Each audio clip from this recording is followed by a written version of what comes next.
Olá, eu sou o jornalista Rubens Valente e este é um episódio bônus do podcast Morte e Vida Javari da Agência Pública. Para produzir essa série de 5 episódios, nós ouvimos mais de 40 pessoas em 2 meses de trabalho de campo. Nós voltamos 150 anos no tempo para contar o violento processo de ocupação do Vale do Javari, localizado no extremo oeste do estado do Amazonas. Na série, também abordamos diferentes desafios do presente, como o avanço das igrejas evangélicas na região, a força do narcotráfico e os crimes ambientais. Nessa região fica a terra indígena Vale do Javari, do tamanho de um país como Portugal, e que é considerada a terra com o maior número de povos indígenas isolados no mundo. O primeiro episódio do podcast foi lançado pela Agência Pública em 5 de junho de 2024, a fim de marcar os 2 anos do assassinato do indigenista Bruno Pereira e do jornalista Dom Phillips. Eles foram mortos a tiros por pescadores que ilegalmente invadiam o território indígena a fim de roubar suas riquezas, como peixes e tartarugas.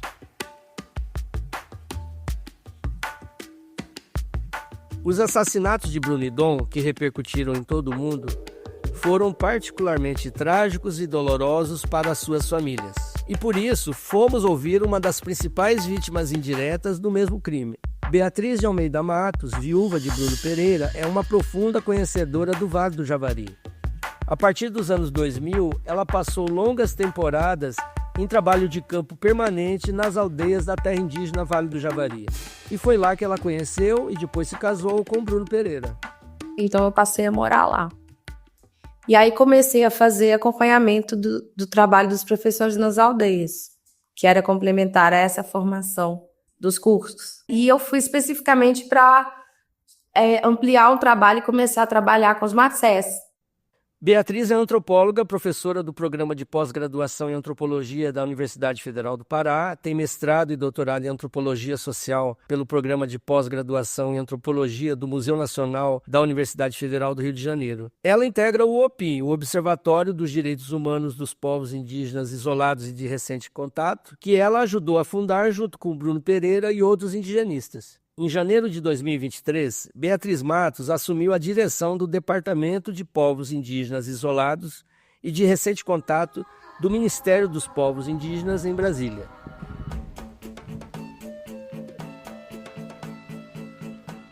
Para este episódio especial do nosso podcast, nós convidamos Beatriz a uma reflexão sobre o passado e os desafios do futuro do Vale do Javari.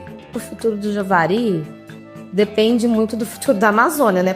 A Beatriz também revelou que quando o Bruno voltava para casa depois de semanas de trabalho no Javari, ele nem sempre contava as ameaças que poderia estar recebendo pelo trabalho que realizava naquela região que ela conhecia tão bem. Então ele não me contava. Ele me contava o que ele fazia no mato, ele me contava dos isolados, das expedições que ele fazia. Isso ele me contava, porque a gente discutia muito, mas não essa parte. Porque também, imagina, né? Eu com um bebê pequeno ficar sabendo dessas coisas, assim. Então, assim, eu sabia que sempre foi, né, meio perigoso, mas eu não achava que ia chegar nesse ponto. Também conversamos sobre o novo choque na vida privada de Beatriz. Em 2023, um dos filhos da antropóloga e de Bruno, Pedro, de 5 anos, foi diagnosticado com um câncer bastante agressivo, um neuroblastoma em estágio 4. Quando essa notícia veio a público nas redes sociais, em poucos dias uma imensa rede de solidariedade se criou em torno da família. A Beatriz conseguiu arrecadar as doações necessárias para iniciar o tratamento do filho.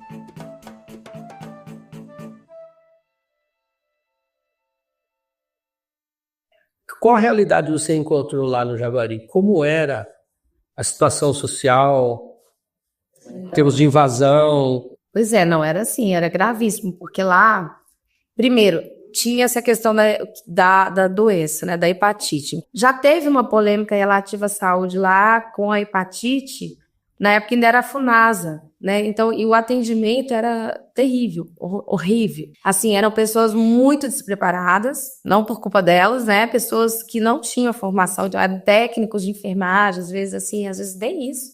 E que ficavam lá na comunidade. meses, assim. Eu lembro de ver vacina chegar com isopor cheio de água, não gelo, por exemplo. Já vi isso. Era assim, então assim, era uma situação essa situação de hepatite era gravíssima. Conheci vários professores, inclusive, que tinham essa doença, porque ela é uma doença crônica, né, que transmite sexualmente, e tem vacina, mas justamente eles não eram vacinados.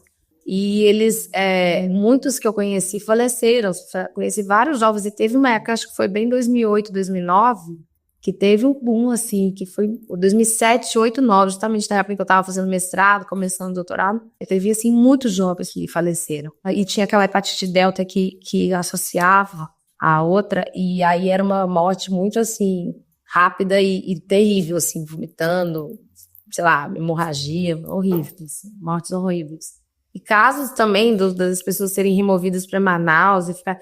Quer dizer, a situação de saúde do Vale do Javari era muito crítica, e isso foi muito denunciado, e pouco foi feito, assim, muita malária. Eu cheguei numa aldeia 31, que é lá no Alto de Jaquirana uma vez, nesse trabalho de acompanhamento dos professores e pesquisa e tudo.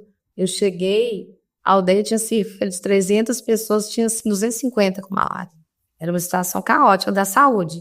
Em relação à invasão, ali, né, onde eu navegava mais, porque eu ia de pack, então eu ficava com os indígenas, então eu ficava assim, 8 dias, 10 dias às vezes para chegar na Aldeia Lupo, por exemplo, ou na 31, ou na Solis, Aldeia Solis, que é também lá no Alto Javari, né, no Jaquirana. Lá é uma área que várias partes é fronteira com o Peru. E ali você tinha muitas histórias, assim, de traficantes, de pessoas que plantavam e produziam cocaína, né, na verdade, lá na margem. A gente ouvia isso muito dos indígenas. Os próprios indígenas, às vezes, se sentiam muito inseguros. Indígenas e não indígenas. Às vezes, os motoristas, os barqueiros tinham esse medo, né? O pessoal ribeirinho de lá, assim. E era essa história de que os gringos, e às vezes eram chamados de gringo, quanto mais louro, alto, estranho, assim, para eles, mais se suspeitava isso.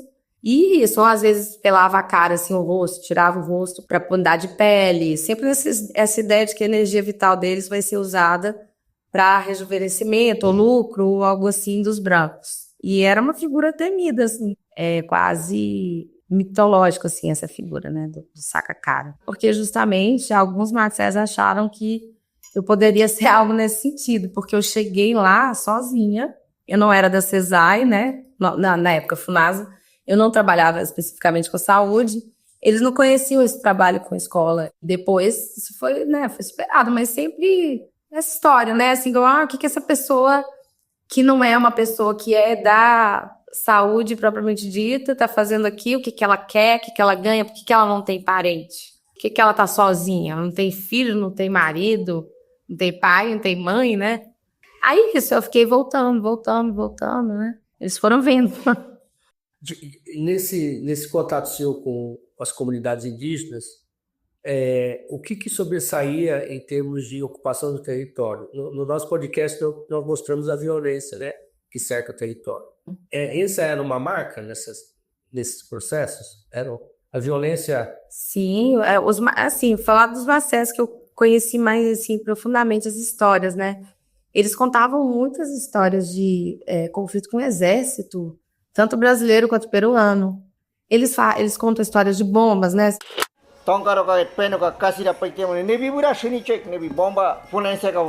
Não sei se a FUNAI, alguém jogou a bomba lá, dinamite na terra indígena, não sei se era para expulsar, não sei se era Petrobras, ninguém sabe o que era.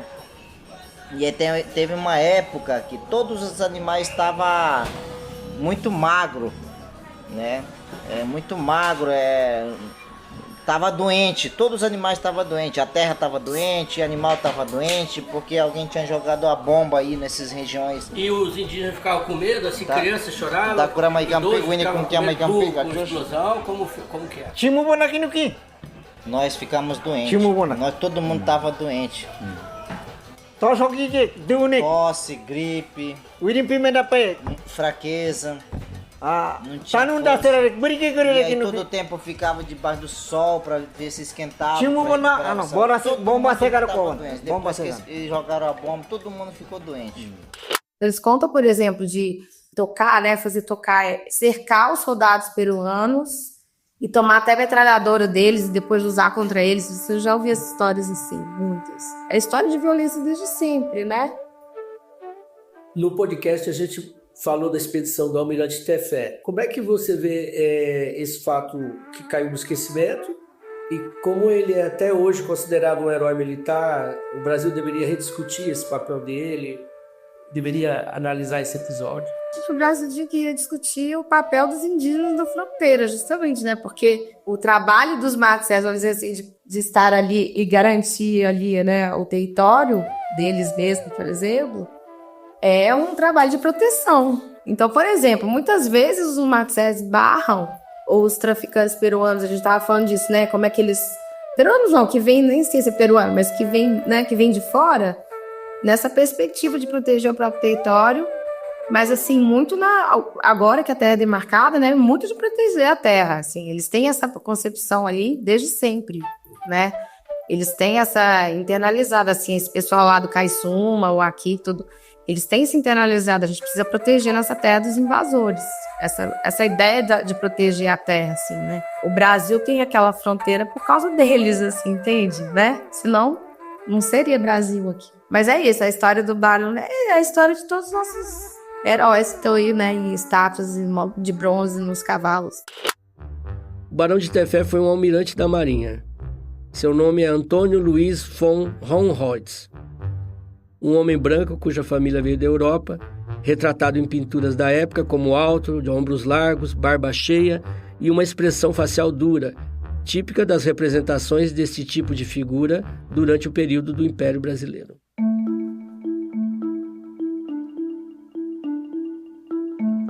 Mas muito antes de dar nome ao navio, o barão esteve envolvido em uma outra história de desbravamento, como se dizia na época. E é aqui que a gente chega à nossa investigação sobre o Vale do Javari. Com uma história que muito provavelmente você não aprendeu na escola, eu pelo menos não aprendi, e percebi que foi silenciada nos registros históricos, desconhecida até dos moradores da região. É uma das muitas histórias mal contadas que me fez querer fazer este podcast. Para milhões de jovens brasileiros educados desde os anos 70, foram só os militares norte-americanos, os desbravadores de lá, que mataram seus indígenas. Nunca os militares brasileiros aqui no Brasil. Mas como muitas coisas ensinadas da história brasileira, não foi bem assim. E o Vale do Javari é uma das provas disso. É um dos lugares que coloca, na verdade, várias partes da nossa história em xeque. E aqui eu pretendo te contar como isso aconteceu.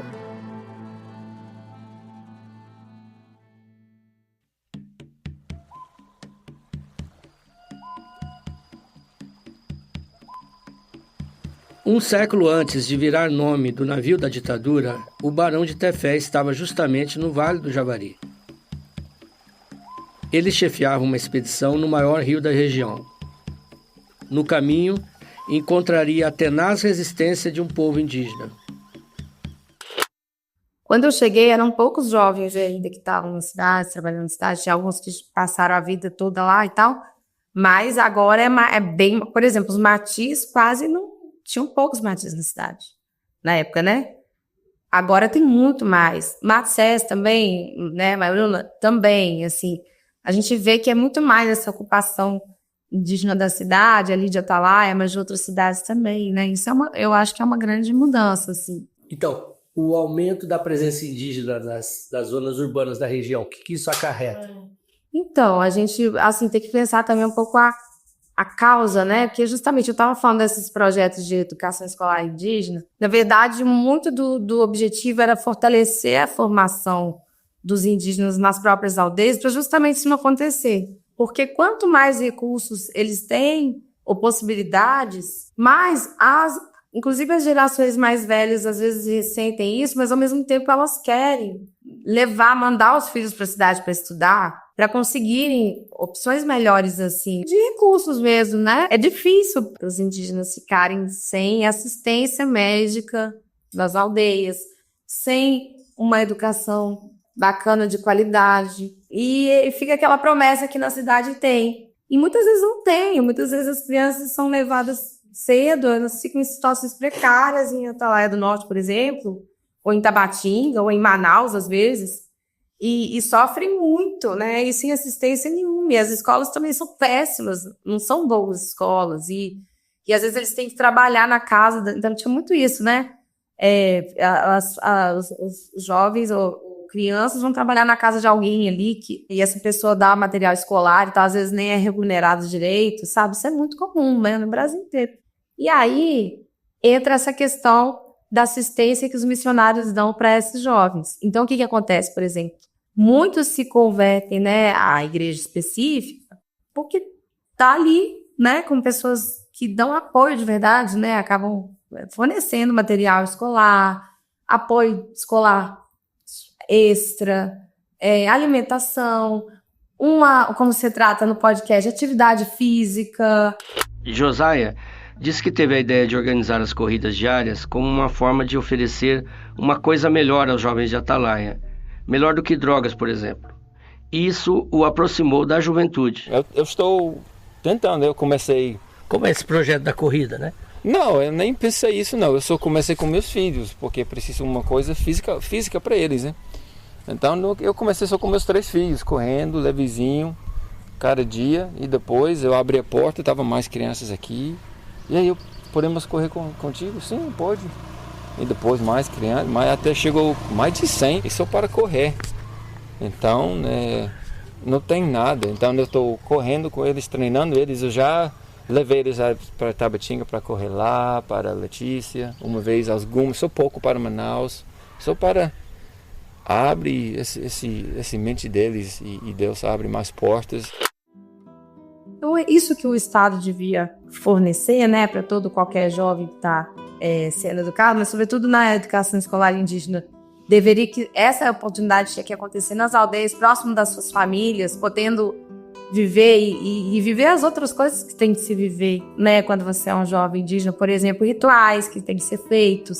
E a falta desses rituais eles não fazem mais, isso é ruim. Não é ruim porque está acabando a cultura e a cultura está morrendo, como se a cultura fosse algo que tem que ser preservada, como era essa concepção de cultura. Não é isso. É ruim porque nesses rituais os jovens fabricam o seu corpo, ou o povo, né, o conjunto de parentes fabrica a pessoa como ela deve ser, Matsés, né? E aí, você deixar de fazer isso é você não ter essa formação que é para além de uma formação, digamos, intelectual, mental, né? Essa dicotomia é nossa, né? É uma formação da pessoa, mas a pessoa incluindo a fisicalidade dela, assim, entendeu? Então, eles adoecem. Eles são frágeis quando eles não fazem certos rituais. As lideranças indígenas persistem em um esforço de não deixar sumir suas heranças. Mas, andando pelas cidades do entorno do Javari, parece que os ensinamentos sobre a cosmovisão indígena estão cada vez mais abafados por outros sons.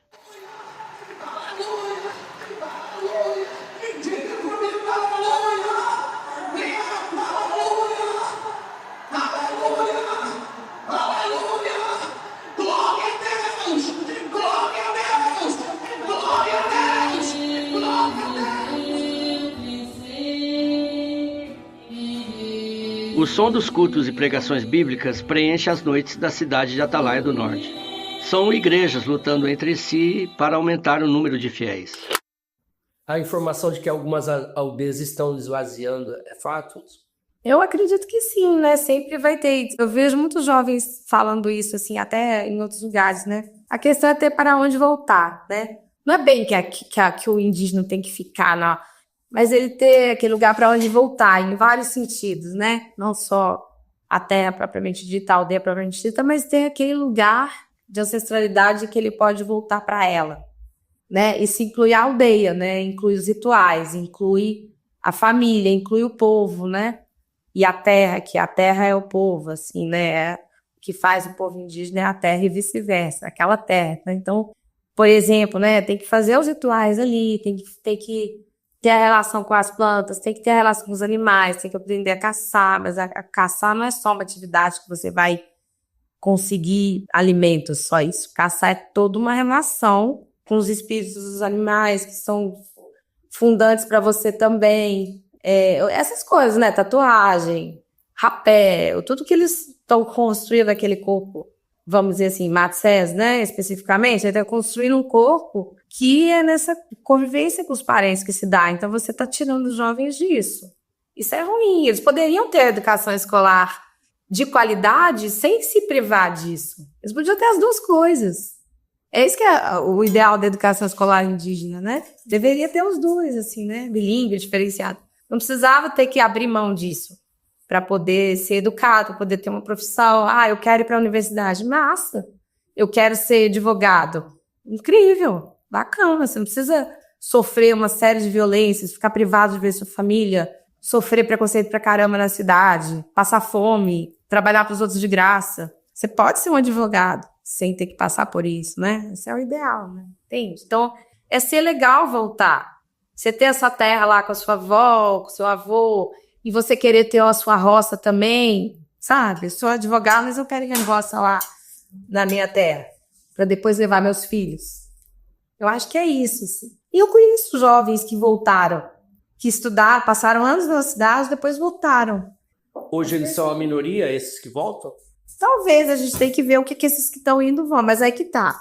Esses que estão indo se convertem ao cristianismo, já tem uma outra relação também, né, com essa tradição, meio que nega.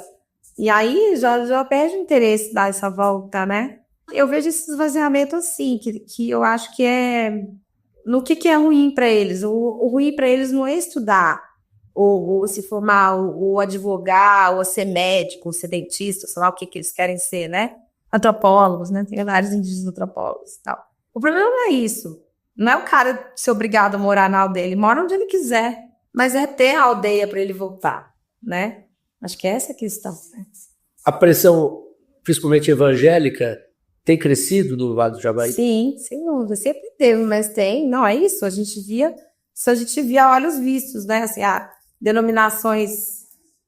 Nem sei se é evangélica, a maioria é, né? Que é pentecostalista e tal, não sei o quê. Mas também tem, assim, é isso. É gente da Coreia, né? Tá no mundo inteiro, né? Então, assim, todo mundo tá nessa da agenda missionária, mas, né? Tem essa coisa comum que é o querer converter, né? Tem muita religião que é assim.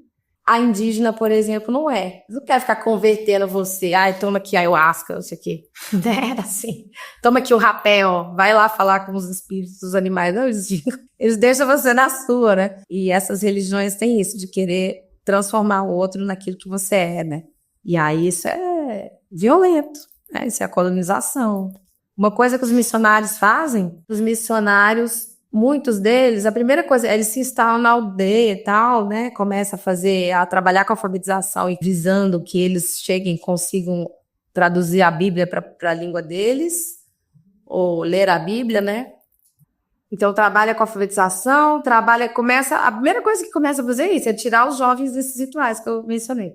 Outra coisa, colocar na escola com uma disciplina determinada. Isso não são os missionários evangélicos que fazem isso, né? Isso foi feito historicamente, mas essa disciplina corporal específica que coloca os jovens sentados, né?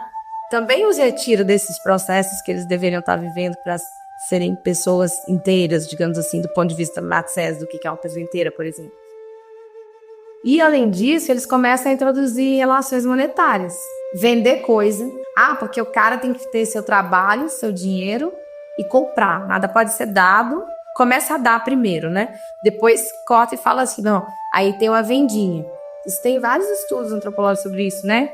Essa prática que vem junto com os missionários, que é monetarizar as relações. Muitas vezes é aquela relação, por exemplo, que idealmente, assim, hipoteticamente, que o genro tem com o sogro. Eu vou caçar, eu mato uma anta, o quarto de trás, uma metade é família tal, outra metade é família tal. Essas relações de obrigação, de troca que eles têm, né? De compartilhar, elas começam a ser monetarizadas. Ele só dá se vende, ou troca de uma forma mais... que não é essa troca do dom, né? Assim. Então, os Matsés que estão hoje no Vale do Javari se afastaram da maloca que recebeu a missionária, depois a outra, né? São duas Harriet, aí veio outra Harriet. E aí essas 2 missionárias se instalaram ali e houve uma briga, uma rejeição, provavelmente porque houve muito contágio, muitos morreram. E aí, né, quando tem as coisas do contato, acontece isso, e muitas vezes isso na concepção indígena é lido como feitiço, e aí muita morte, assim, sempre né, enfim. E aí se afasta os Matsés e vão pro lado, digamos, brasileiro da fronteira, assim, que eles estavam nessa concepção de fronteira, obviamente, de país. Eles vão voltar para as malocas de lá, que estão no Curuçá, para as malocas de lá. E aí o conglomerado de parentes que ficaram em volta da missionária, eventualmente foi se convertendo. Então os Matsés do Peru, entre aspas, são quase todos crentes. E aí o discurso da missionária Deus castiga. Você tá aí tomando rapé, não sei o quê, tem mais de uma mulher, ou tem mais de um homem, né, que os Matsés tinham isso, né? Aliás, outra coisa que os missionários fazem, na Amazônia inteira, né, na América do Sul inteira, e isso é muito estudado também, a organização da maloca. Aquela ideia de que a maloca é promíscua, não sei o quê, daí começa a fazer famílias nucleares ter cada um sua casinha, porque não pode morar todo mundo assim, nessa promiscuidade. Então você vai individualizando uma concepção de indivíduo cristã ocidental nossa, você vai individualizando as pessoas e isso vem junto com a monetarização das relações. É um bolo só, né? Uma coisa vai levando a outra, vai levando a outra, vai levando a outra. E isso, se o Estado oferecesse educação, saúde de qualidade nas aldeias e opções de trabalho também, né? Claro que algum dinheiro, claro que eles precisam, óbvio, porque eles não tiram mais tudo da terra, né? Roupa, sabão. Mas assim, né? Quanto mais eles têm alternativas de viver da terra, e se isso ser também interessante, isso é atrativo, né?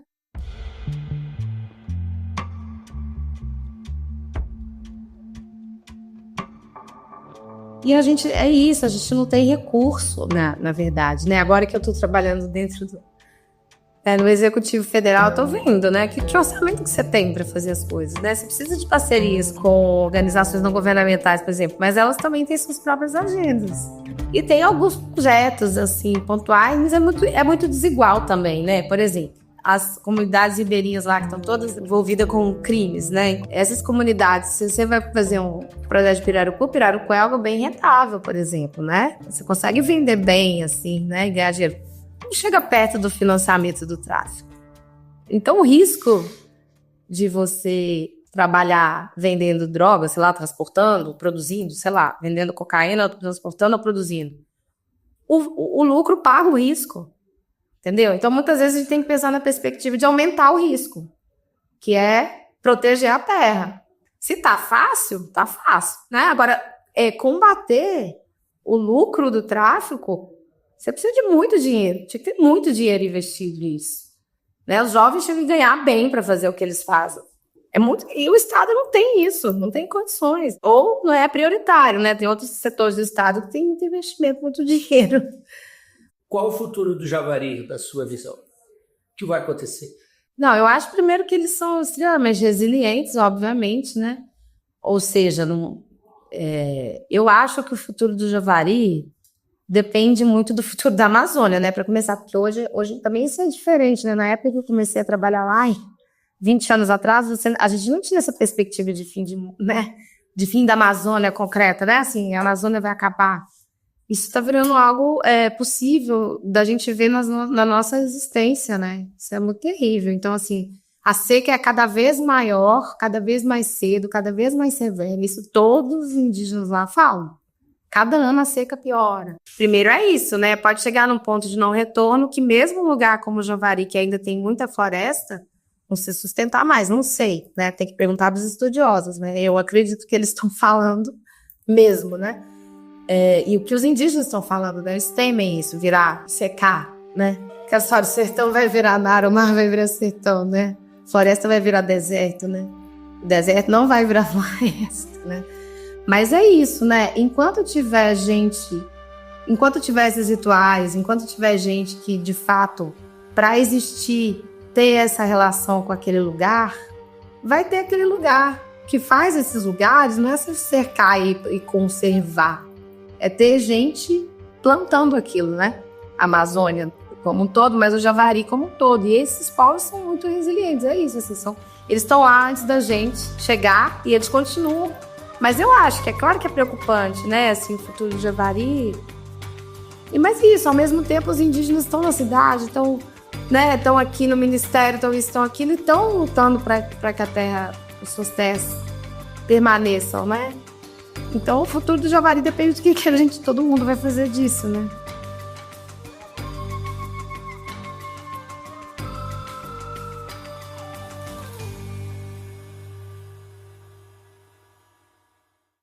Mas é um esforço, porque a gente não tem recurso extra.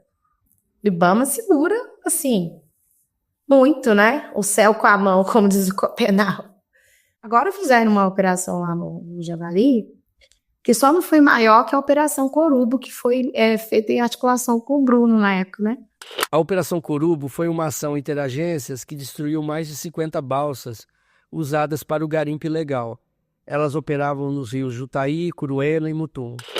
Essa operação, que até chamou o Aqui, veio em homenagem ao Bruno, ao filho dele, e ao cacique Aqui, que a gente mencionou aqui algumas vezes, essa operação destruiu, sei lá, mais 50 balsas de garimpo. E, né, por que não tem recurso? É isso, assim, é isso. A gente lá dentro, na perspectiva de quem está dentro do governo, ali naquele campo de disputa, a gente briga para que a gente tenha mais recursos, para a gente tenha mais condição, fortalecer a FUNAI. A gente conseguiu executar o plano de proteção que, inclusive, tem demanda judicial exigindo isso, né, há um tempo já, né? E a execução desse plano prevê ações durante todo o tempo que for necessário, periódicas, e elas estão sendo feitas com o 8º BIS, tem participação da Polícia Militar local ali, tem participação da Polícia Federal, do IBAMA, da FUNAI, né, da Frente de Proteção Ambiental, sobretudo. Então, esse plano integrado de proteção territorial tá acontecendo, mas sem recursos extras,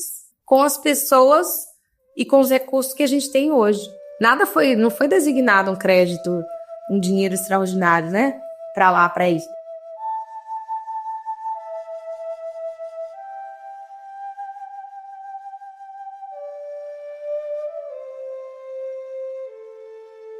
Tem um trecho no podcast, no momento do podcast, que a gente entrevista o Tataco. E ele narra que o Bruno tinha sofrido um atentado cerca de um mês antes do crime. Você tinha conhecimento disso? Não tinha conhecimento disso. É porque assim, foi em abril do ano passado, eles atiraram em nós, né? Eu e mim no Bruno, né? Como foi esse episódio? Nós ia pra frente de proteção lá, com o pessoal da EVA que tava lá trabalhando. E na passada o Bruno parou para tirar uma foto da comunidade e o pelado deu um tiro em nós. Tava meio chovendo. Gabriel? São Gabriel. Ele atirou de onde? Lá da casa dele. Da casa dele? Da casa dele. Né? Passando em frente do rio, ele atirou em nós. E não tinha conhecimento daquela ameaça concreta que eu vi que tinha um bilhete, né? Segundo a polícia, o indigenista recebia inúmeras ameaças antes de sua morte, registradas inclusive em um bilhete. Essa história também eu não sabia. Eu sabia das ameaças difusas, né? Quando eu conheci o Bruno, ele já andava armado, né? Já tinha porte de arma, a gente ficava lá no sítio, né? E ele tinha essa atenção, assim, sempre. Mas, era para ter mesmo, né? Claro, porque quem trabalha com essas coisas de fiscalização e tudo, né? Que às vezes os funcionários da Frente de Proteção, ou ele como coordenador regional, na época que ele era coordenador regional, você precisa articula essas ações, né, de fiscalização que acabam dando prejuízo ou prendendo pessoas da região que você convive ali naquela cidadezinha chamada Atalaia do Norte. Então, tinha lugares, por exemplo, que ele não gostava de ir. Às vezes eu falava, vamos naquele forró lá, vamos tomar uma cervejinha. Ele, não vou, não quero, a gente ficava mais em casa. E tinha isso. Eu não tinha como eu trabalhava com escola, sobretudo, né, pesquisa, escola, formação, educação, eu não tinha o menor receio de nada. Para mim, eu estava com os indígenas, eu estava seguríssima, e era professora, né? Mas, convivendo com o Bruno, ele tinha essa apreensão, e ele tinha que ter, por trabalhar com questões de fiscalização, né? Mas essa concreta eu não sabia. Ele não me falava, sobretudo porque nesses últimos tempos, o que aconteceu? Em 2018 eu engravidei, né? Em 2016 eu passei no concurso da UFPA lá em Belém, aí a gente foi morar em Belém e o Bruno começou a fazer as viagens e voltava para Belém. Então a gente parou, a nossa base não era mais Italé do Norte, então ele ia, ficava um mês, fazia expedição e tal, não sei o que, e voltava. Tá, isso foi 2016, 2017 eu ainda ia com ele, mas em 17 eu engravidei, em 18 eu tive o Pedro, meu primeiro filho, né? Aí eu não podia mais viajar, porque grávida, neném pequeno, e nessa situação, né? Então ele não me contava. Ele me contava o que ele fazia no mato, ele me contava dos isolados, das expedições que ele fazia. Ele me contava, ele me escrevia cartas, era muito legal. Às vezes ele conseguia fazer alguém mandar, ou às vezes ele chegava e botava no correio, ou às vezes ele me entregava as cartas que ele escrevia lá no mato, assim. E ele me contava tudo o que acontecia, bacana, a gente discutia muito, mas não essa parte, porque também, imagina, né, eu com um bebê pequeno ficar sabendo dessas coisas, assim.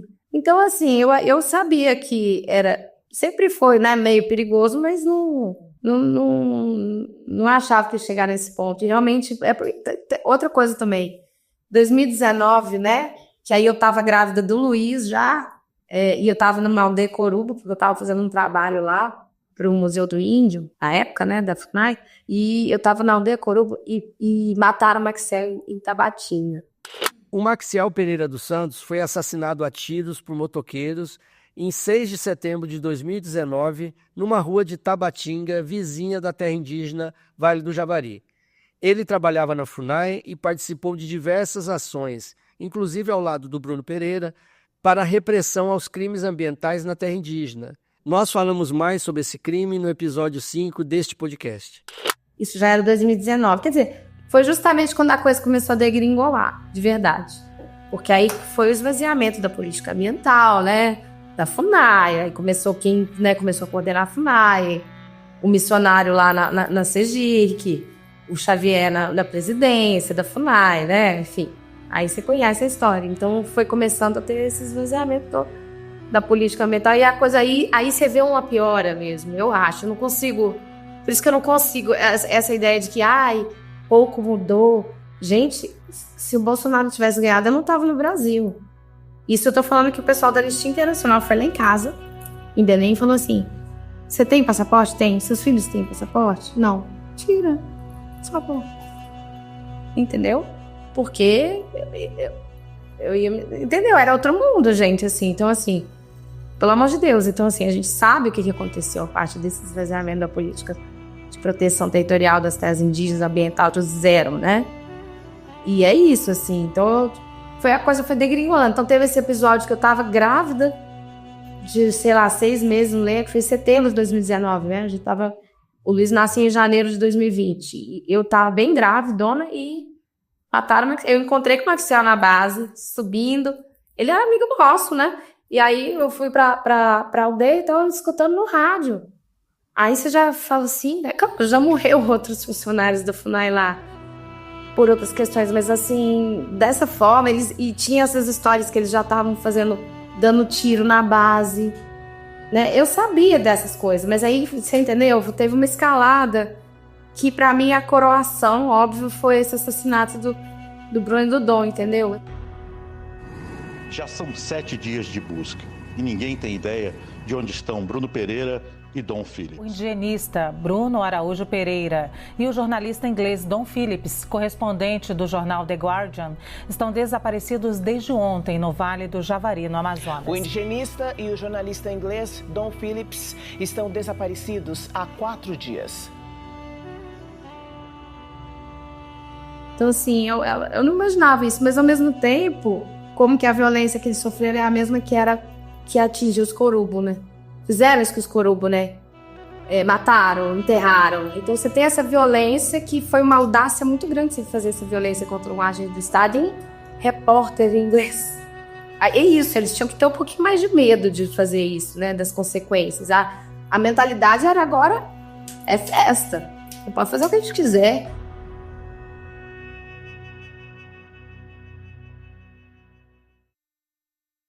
Em relação ao processo e ao caso criminal, como é que ele está hoje na sua avaliação? Ele está bem conduzido, bem encaminhado? Estão faltando coisas? tanto eu quanto a Alessandra Sampaio, né, que é a viúva do Dom, a gente tem assistentes de acusação muito bons trabalhando pra gente. E os advogados, assim, eu confio bastante neles, entendeu? Isso, então eu deixo eles acompanharem. Então, se tem algum ponto de alerta, eles me avisam. E eu acho que tá correndo da maneira que tem que correr. Lógico que é sempre lento, né? É muito mais lento do que qualquer família gostaria, claro, né? A justiça é lenta no Brasil, né?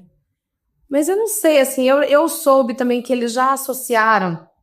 Eu achei que isso foi um ganho, assim, associar as mortes do Maxiel ao caso, parece que já estão, né, reabriram a investigação do Maxiel, isso foi muito bom. A associação com possíveis mandantes mesmo, acho que o cara lá já é considerado mandante. O cara em questão é Rubem Dário da Silva Vilar, o Colômbia. No início de novembro de 2024, a Polícia Federal anunciou ter indiciado Colômbia como mandante do assassinato de Bruno e Dom. Então eu vejo avanços e eu acho que o que eu acho é que existe tem que trabalhar um desmantelamento de uma cadeia criminosa muito mais ampla. Não é só condenar e prender os caras que executaram, né, e o mandante direto ali. Tem que ter esse trabalho mais amplo. Eu acho que a Polícia Federal, por exemplo, que está dando o caso, eu acredito que está indo bem. Eu não tenho o que dizer. Assim, eu confio nos advogados que estão assessorando a acusação. É difícil demais para mim acompanhar isso. Sim. É muito pesado, né? Então, assim, eu prefiro pensar em outras coisas. Tipo isso, pensar na produção territorial do Vale do Javari, fazer o meu máximo para isso, onde alcança meu trabalho aqui no MPI, máximo para isso acontecer, fortalecer a frente de proteção, fortalecer o trabalho deles. Do 5 de junho de 2022, quando eu recebo a ligação do Beto, à noite. O Beto Marubo é uma das lideranças indígenas da terra Vale do Javari e um amigo muito próximo do Bruno. Deixa eu te falar uma coisa. Eu tinha falado com o Bruno que ele tinha ido para Maronal, para Maldeia Marubu. Tinha feito um trabalho lá, ele fez expedição, sei lá o quê, ficou lá um tempão.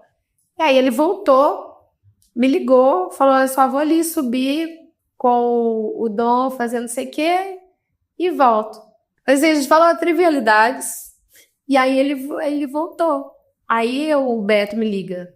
Isso eu falei com ele na quinta, 5 de junho de 22 foi um domingo. Aí o Beto, Bia, era para eles terem voltado 9 da manhã de hoje.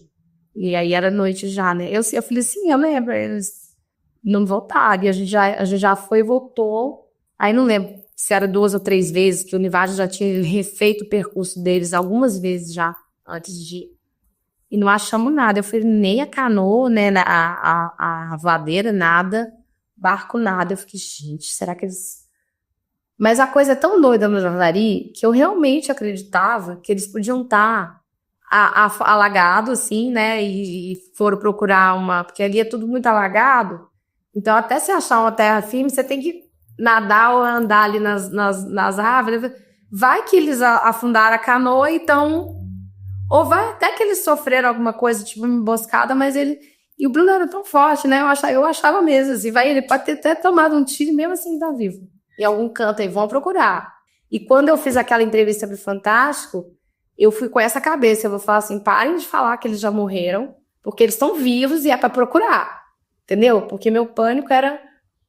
Aí eu falei, eu tenho certeza que eles estão vivos. Acontece isso no Javari, a canoa alagar e você ficar preso num canto ali, até alguém te achar. Mas é esquisito, né? Claro, eles não terem visto nem a canoa e tal. O indigenista Bruno Araújo Pereira e o jornalista inglês Dom Phillips foram mortos a tiros com munição de caça. O assassinato do indigenista Bruno Pereira e do jornalista britânico Dom Phillips provoca tristeza e revolta no Brasil e em todo o mundo. Da feita que isso aconteceu, aí foi um borrão, né? Aí é muita coisa. Aí começou a coisa da imprensa, repórter, não sei o quê.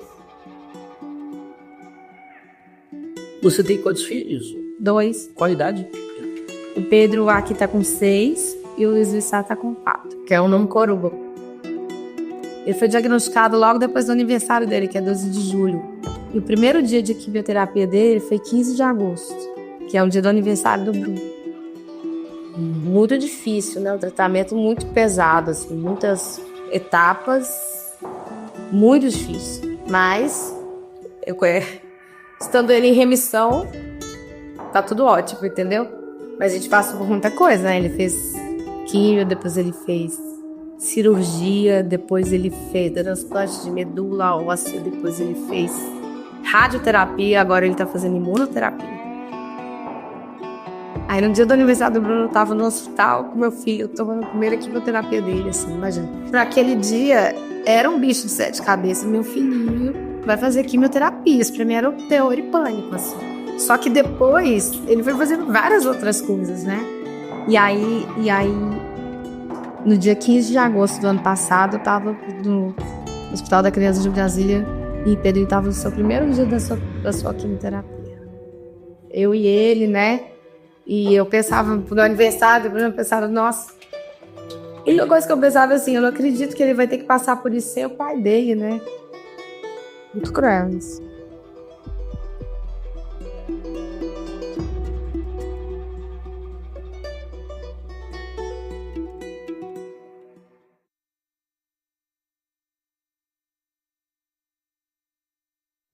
Ele e você receberam também uma onda de solidariedade muito grande. Como foi? Foi muito bonito, porque na verdade o que acontece? A imunoterapia essa imunoterapia, ela não é fornecida, né, não está no protocolo do SUS, do atendimento aqui no Brasil, né? Mas ela é aprovada pela Anvisa e tudo.